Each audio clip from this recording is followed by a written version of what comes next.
Assalamualaikum warahmatullahi wabarakatuh. Bismillahirrahmanirrahim. Alhamdulillahirabbil alamin wa bihi nasta'inu ala umurid dunya waddin. Wassalatu wassalamu ala sayyidina Muhammadin amma ba'du. Kembali lagi pada sesi bonus bicara untuk Nusantara. Kali ini telah ada di tempat yaitu Cak Andre Sutisna.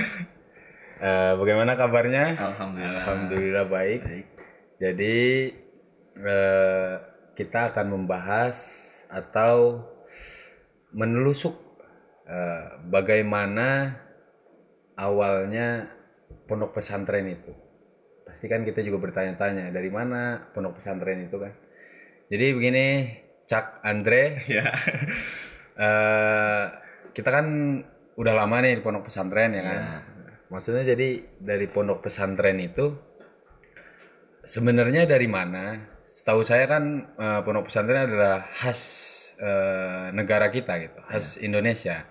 Nah, kira-kira bagaimana pondok pesantren itu awalnya gitu, Cak Andre? Ya, sebelum membahas tentang sejarah pesantren, perlu kita ketahui bahwa sistem pendidikan asli Nusantara itu ada 4. Yang pertama, Padepokan. Ya. Itu sistem pendidikan yang digunakan oleh para Hindu-Buddha. Yang kedua, asrama. Sistem pendidikan asrama yang digunakan oleh Hindu-Buddha. Yang kemudian yang ketiga adalah dukuh. Dukuh ini sama oleh Hindu-Buddha. Yang keempat, pesantren. Jadi pesantren adalah salah satu sistem pendidikan asli Nusantara. Iya. Ini kan dari tadi penjelasan itu kebanyakan dari Hindu. Iya. Hindu Buddha. Apakah pesantren juga dari Hindu? Oh, tidak. Oh, bukan. Bukan. Nah, itu dari mana kira-kira? Jadi pesantren itu dulu pencetusnya yang pertama kali adalah Syekh Maulana Malik Ibrahim, ya, atau sering dikenal dengan Sunan Gresik ya. Sunan Gresik. Jadi dulu emang sistemnya belum pesantren, masih padepokan disebutnya. Masih padepokan. Ya, karena banyak orang-orang yang mencari ilmu di padepokan Sunan Gresik itu pada nginep gak pulang. Ya. Jadi inisiatif Sunan Gresik bikin kamar lah. Istilahnya kamar, ya, yang disebut asrama.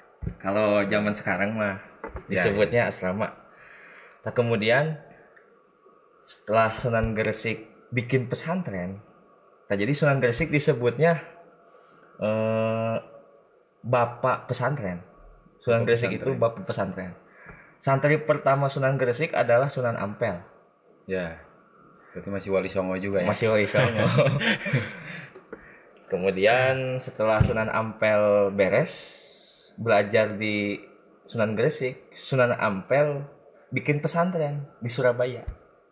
Sampai sekarang pesantrennya masih ada. Namanya Pesantren Ampel Denta di Surabaya. Oh, itu ya. Yang dekat makam Sunan Ampel di Surabaya itu. Kemudian dari Sunan Gresik dan Sunan Ampel ini banyak yang pesantren. Bahkan Wali-Wali Songo ini pesantrennya di Sunan Ampel, Sunan Gresik. Sunan Gresik. Iya. Ya. Di antaranya Sunan Bonang, kemudian Sunan Muria, Sunan Bonang Tuban, Sunan Muria atau Sunan Derajat. Nah, Sunan Derajat itu di Lamongan, kemudian Raden Patah itu masih muridnya Sunan Ampel. Ya. Jadi sanad keilmuannya nyampe. Sebentar. Tadi kan awalnya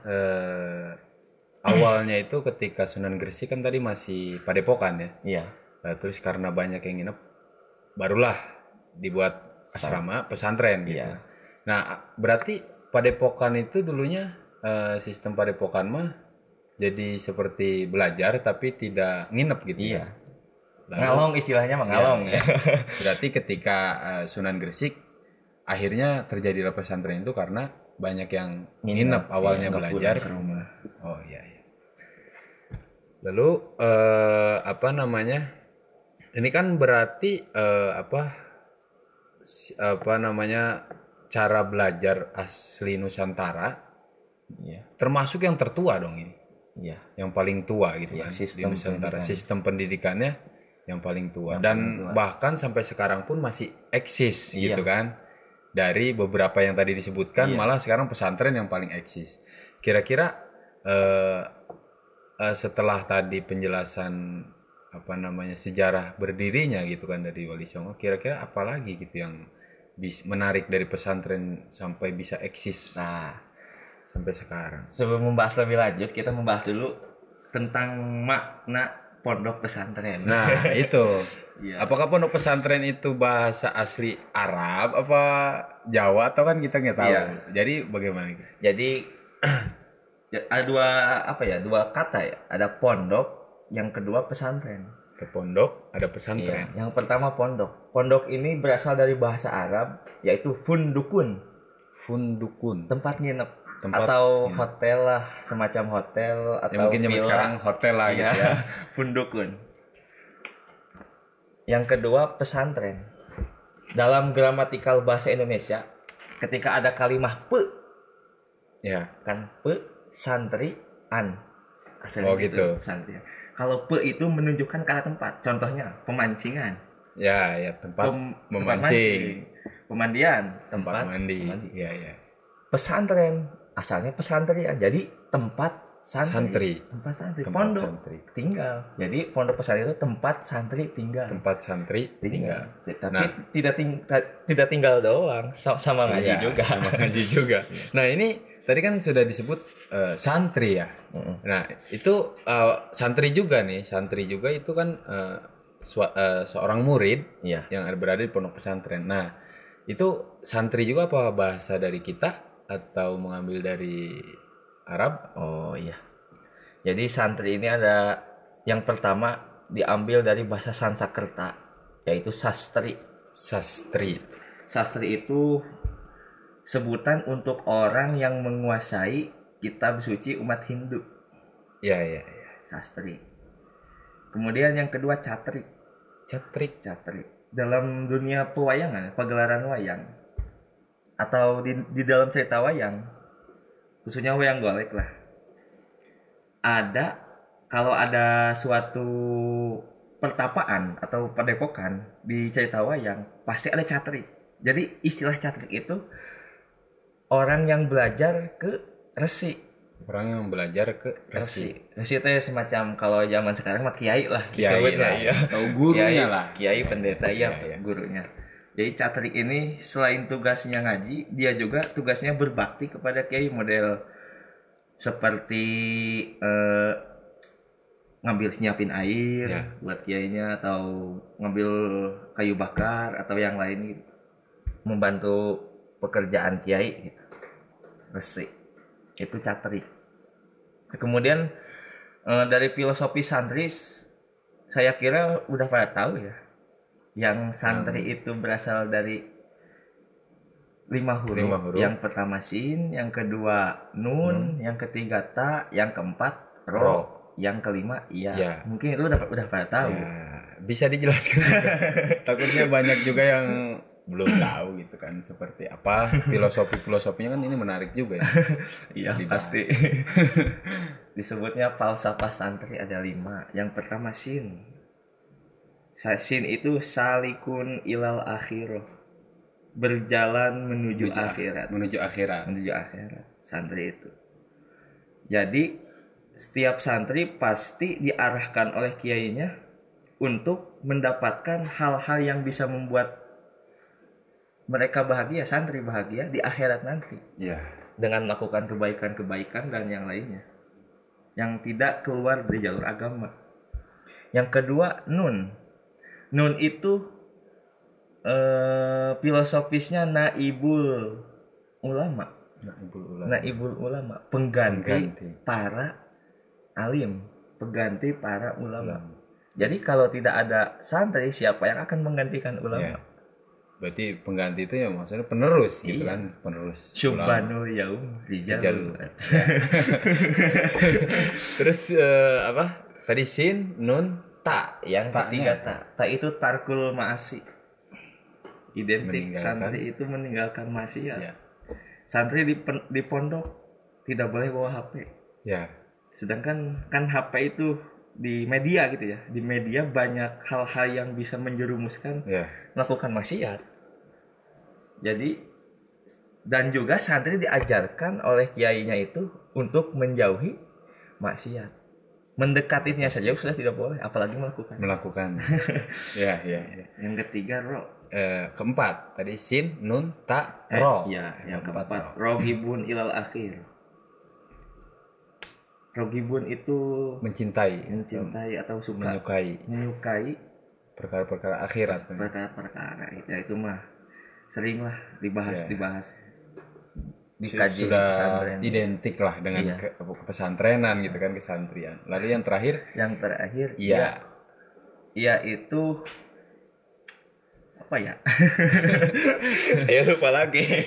Ya itu kan yakin, bisa juga yakin. Bisa yakin terhadap nasib, yakin terhadap pemberian Allah, terhadap kodok-kodar Allah. Nah itu filosofi dari santri ya kan. Kurang lebihnya seperti itu. Tapi biasanya filosofi santri tiap yang ngejelasin suka beda. Iya. Dan pasti tujuannya juga situ-situ juga, maksudnya menjelaskan bahwa santri itu sebenarnya seperti itu gitu. Keren. Santri. Tidak jauh-jauh dari akhirat. Lalu tadi ketika kita membicarakan pesantren, otomatis ketika membicarakan sistem pendidikan itu pasti ada metode, metode andalan, atau metode yang paling memukau gitu. Makanya sampai sekarang pesantren mempunyai eksistensi dan bahkan sekarang juga sudah dilirik oleh pemerintah. Gitu. Nah, kira-kira metode apa gitu yang bisa membuat pesantren itu sampai sekarang gitu kan? Ya, secara garis besar metode yang digunakan dalam pembelajaran di pesantren ada dua. Yang pertama sorogan. Yang kedua istilahnya bandongan. Kalau di Sunda itu, di pesantren Sunda istilahnya balagan. Kalau di Jawa itu bandongan atau wetonan. Kalau sorogan jadi banyak versi sebenarnya.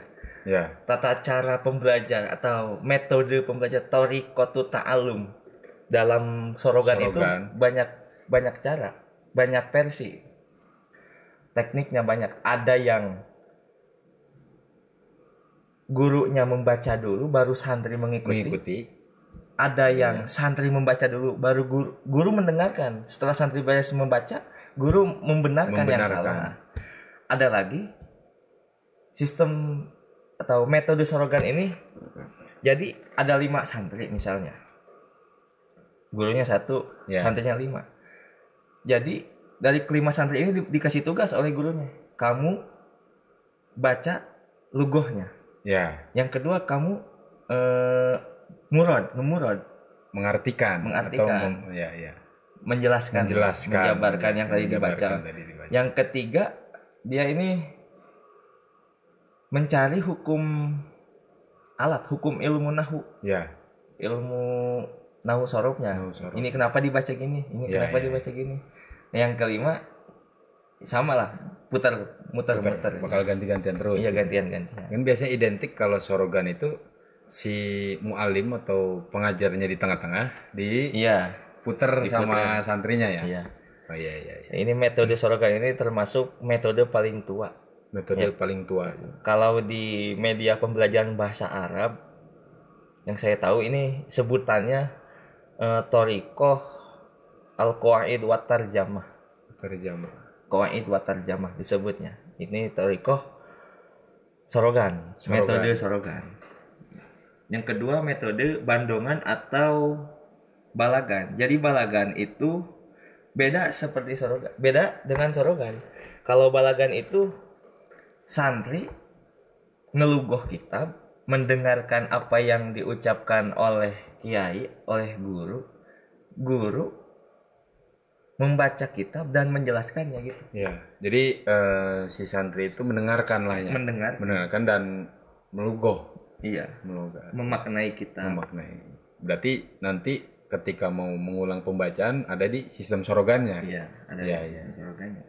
Nah ini kan apakah sampai sekarang metode itu masih terus digunakan oleh Masih. pesantren? Masih tetap digunakan. Masih tetap digunakan. Berarti kan ini membuktikan bahwa metode ini bukan metode main-main gitu Iya. kan. Ya karena Karena apa namanya sampai sekarang pun masih dipakai gitu Iya. kan sistem pendidikan metodenya. Lalu dari segi pesantren ini apa menurut Cak Andre gitu atau dari penjabaran Cak Andre, kira-kira dari pesantren ada lagi sejarahnya atau hal-hal menarik dari pesantren gitu? terus kemudian kan dalam metode mah ini Sorogan dan Balagar atau Bandungan ini termasuk metode yang paling efektif ya. Efektif. Efektif karena emang hasilnya memuaskan. Itu sebabnya metode ini masih bertahan di pesantren. Kemudian macam-macam pesantren, klasifikasi pesantren, kita sering mendengar ada istilah pesantren salaf, Ya. ada pesantren modern. Ya. Nah, ini kan apa namanya suatu mungkin bagi orang-orang yang belum tahu tentang pesantren kan, ini apa maksudnya gitu loh. Iya. Ini dari mana maksudnya? Kok ada pesantren modern itu ada pesantren bahasa gitu kan, ada pesantren apa gitu. Pesantren salaf ini yang pesantren kayak gini. Nah, itu kira-kira klasifikasinya seperti apa sih sebenarnya pesantren itu? Apa semuanya sama gitu kan? Iya. Apa gimana? Yang pertama kita bahas dulu pesantren salaf atau pesantren salafi. Ya. Jadi pesantren salafi itu dalam pembelajarannya masih menggunakan, bukan masih sih, hanya yang dipelajari ini hanya tentang ilmu agama saja, fokus ke ilmu agama. Sering juga disebut pesantren tradisional, pesantren klasik. Ya, klasik. Pesantren salafi. Klasik lah. Itu pesantren salafi. Yang kedua pesantren modern atau kholafi istilahnya. Kholafi. Kholafi. Istilahnya modern. Ini kalau pesantren kholafi ilmu agama tapi disusupi oleh pengetahuan formal, pendidikan formal. Pendidikan Kayak formal. ada sekolahnya pesantren modern. Dan biasanya pesantren modern ini kebanyakan pesantren modern di kita fokusnya ke bahasa. Fokusnya ke bahasa. Bahasa. Kebanyakan. Kebanyakan. Dengan disclaimer kebanyakan. Dengan apa? Bahasa Arab, bahasa Inggris, dan beberapa bahasa yang bahasa asing lainnya. Yang ketiga ada lagi pesantren itu perpaduan salafi dan kholafi. tradisional dengan modern. Tradisional dengan perpaduan. Itu kira-kira bagaimana?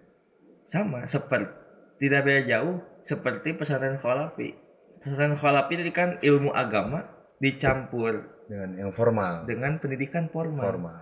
Nah, pesantren perpaduan kholafi salafi ini biasa rata-rata ya mempelajari bahasa asingnya itu kurang. Lebih condong ke salafi biasanya. Lebih condong ke salafi. Ya, seperti pesantren kita ini. Ya, jadi ada pendidikan formalnya, tapi Ada pendidikan formalnya. metode pembelajaran masih memakai salafi. Iya. Ya.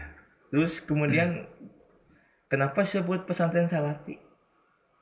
Karena di pesantren salafi itu mengikuti ilmunya teh nyambung atau bersanad ke ulama-ulama salaf. Ulama-ulama salaf itu kan ulama-ulama terdahulu. Ulama-ulama yang jago dalam keilmuan. dalam keilmuan sudah jangan diragukan lagi. Nah, dari tadi apa namanya? Nah, ketika kita membicarakan pesantren gitu kan. Apa namanya? Tadi sudah dijelaskan juga dari metode, lalu apa namanya? Sejarah terdirinya pesantren, lalu apa namanya? Klasifikasi kan, klasifikasi apa namanya? Pesantren yang ada di Indonesia gitu kan.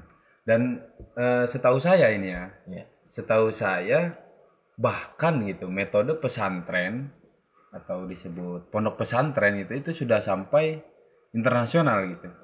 Nah itu benar itu sudah dipakai atau metodenya metode yang ada di pesantren. Ya sudah dipakai di luar negeri. Iya. sebagian sih, tapi Sebagai- rata-rata di luar negeri itu istilahnya bukan pesantren, robitoh gitu. Robito. Iya. Sistemnya hampir saya juga belum pernah ke luar negeri. Cuma kira-kira dari apa yang penjawab mungkin ada Ya kalau teman-teman dari kalau luar negeri. dilihat dari atau yang saya dapatkan dari teman-teman saya, biasanya istilahnya bukan slogan tapi halako. Halako. Halako. Ya, ya. Ya, kalau halako itu kan seperti kayak kalau menurut di akademik kan seperti seminar gitu kan ya. Iya. Maksudnya Berarti itu kita- masuknya ke Bandongan, ke Balagan. Balagan itu ya. Ya, ya.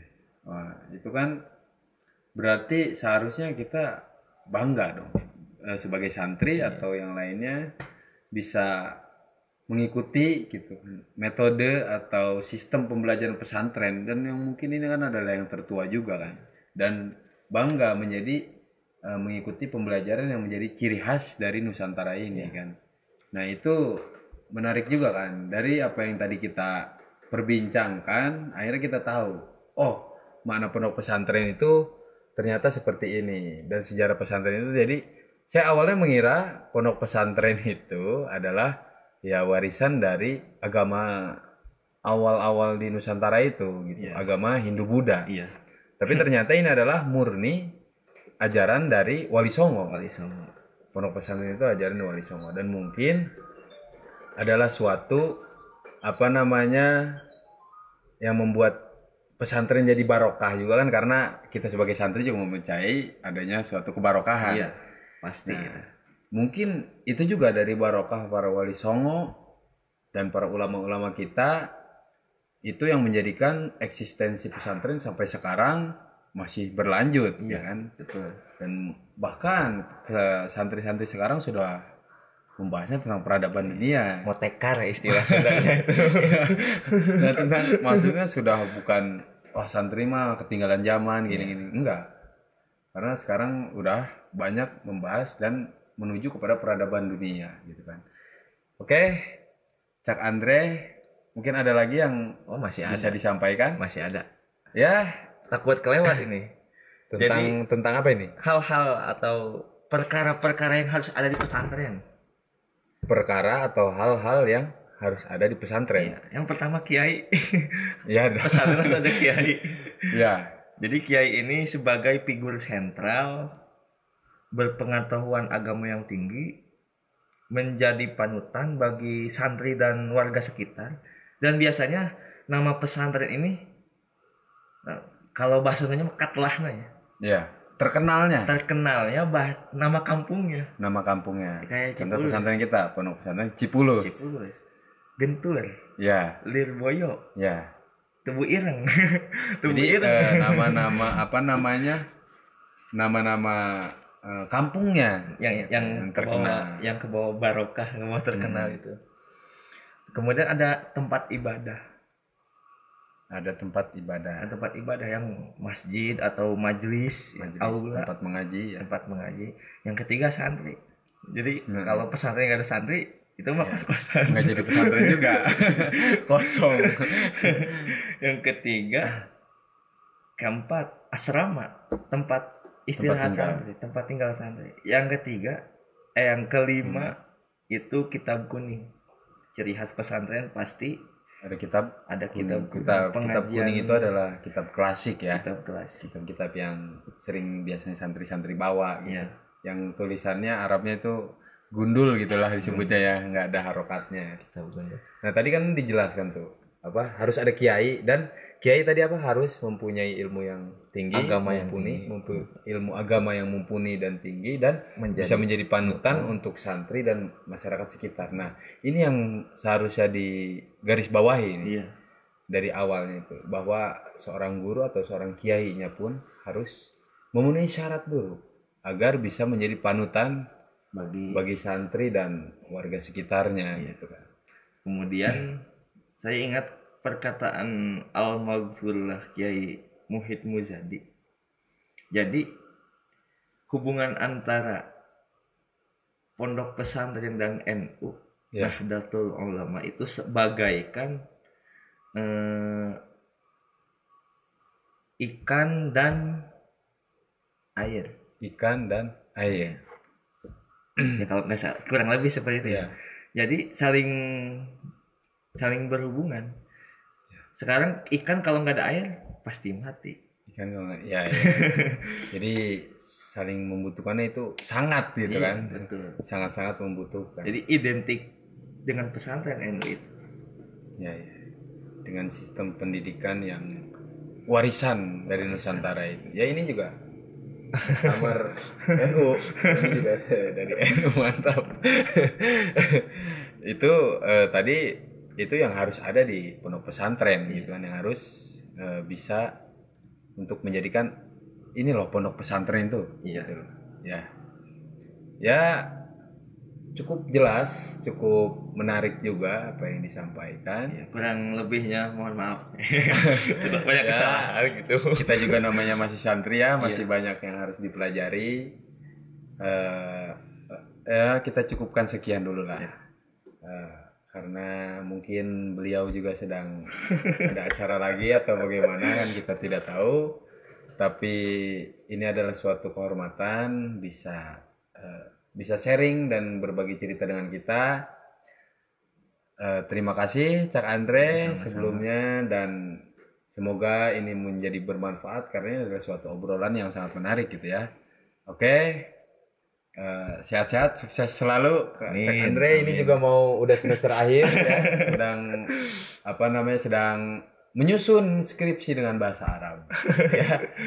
Mohon didoakan juga. Doanya ya. Kurang lebihnya kita mohon dimaafkan karena kita masih dalam proses belajar.